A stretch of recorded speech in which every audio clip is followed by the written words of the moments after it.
এখানে বিগত দিনে আমরা এই মন্দিরটা প্রথম উদ্বোধন করি। সেই উদ্বোধনের মূল কারণ ছিলাম আমরা সেই সিপিএমের আমলে এই উদ্বোধন করেছিলাম, কিন্তু তৃণমূল আসার পরে এই রাস্তা এই মন্দির জোর পূর্বে আমাদের কাছ থেকে ভেঙে নিয়ে জোর করে এখন সাধারণ মানুষের পুজো আসতে হয়, সেই পুজো আসতে মাঝখানে থেকে ওরা জোর করে দোকান করে দিয়েছে। সেটা হচ্ছে সনাতন মণ্ডলের ভাগনা হচ্ছে শঙ্কর প্রসাদ এই দোকানটা চালিয়ে খাচ্ছে। আমরা সামনে যখন গিল দিয়ে আটকাতে যাই, আমরা তখন প্রতিবাদ করতে গেলাম। প্রতিবাদ করার পরে আমাকে ধুমকি দেয়, এতদিন সিপিএম ছিল, সিপিএম চলে গেছে, তৃণমূল ছিল, তৃণমূল চলে গেছে, বিজেপি এসেছে, বিজেপিও চলে যাবে, তোদের কিন্তু দেখে নে ছাড়বো। এখনো পর্যন্ত আমাদের হুমকি দিচ্ছে এই লোক, সনাতন মণ্ডল হুমকি দিচ্ছে এবং শঙ্কর প্রসাদ এখানে প্রকাশ্যে হুমকি দিয়ে জনগণের সামনে। সমস্যা আমাদের যে এই জলাশয় রঞ্জলি, যে জলটা পুরো গ্রামের জল, পুরো অঞ্চলের জলটা, যেটা আমাদের উত্তর ভাগে যে বড় খালটা গিয়ে যেত ডাবুতে, ওটা দিয়েই বর্ষাকালের সমস্যা।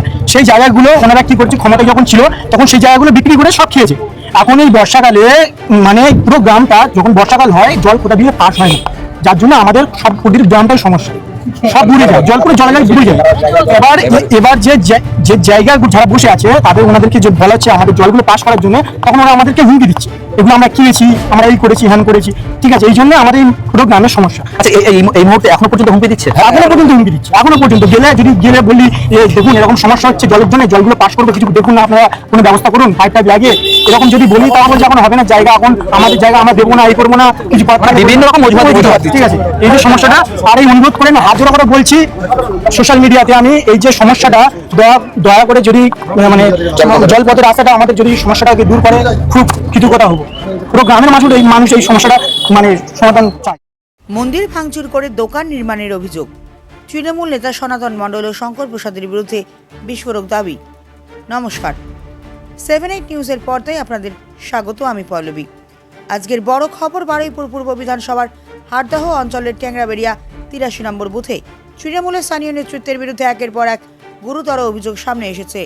স্থানীয় গ্রামবাসীদের অভিযোগ, তৃণমূল সরকার ক্ষমতায় থাকাকালীন সনাতন মণ্ডল এবং তার ভাগ্নে শঙ্কর প্রসাদ জোরপূর্বক একটি মন্দির দখল করে ভাঙচুর চালান এবং পরবর্তীতে সেই জায়গায় দোকান নির্মাণ করেন।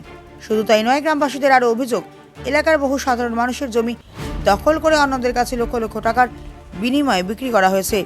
পাশাপাশি সরকারি খাস জমি এবং জল নিকাশের জন্য নির্ধারিত নয়নজুলির জায়গা দখল করে সেখানে অবৈধভাবে ঘরবাড়ি নির্মাণ ও বিক্রির অভিযোগও উঠেছে।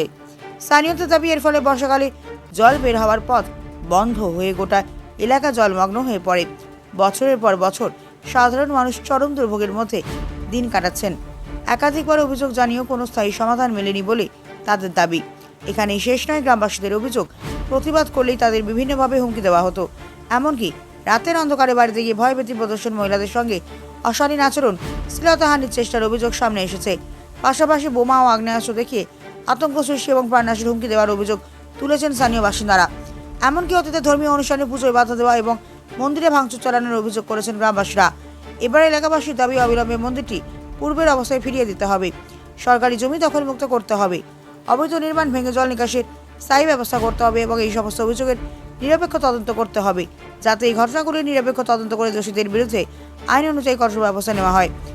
তবে উল্লেখ্য, এই সমস্ত অভিযোগকারীদের দাবি, অভিযুক্ত সনাতন মণ্ডল ও শঙ্কর প্রসাদের পক্ষ থেকে এখনো পর্যন্ত কোনো প্রতিক্রিয়া মেলেনি। তাদের বক্তব্য পাওয়া গেলে সেটিও আমরা গুরুত্ব সহকারে তুলে ধরব।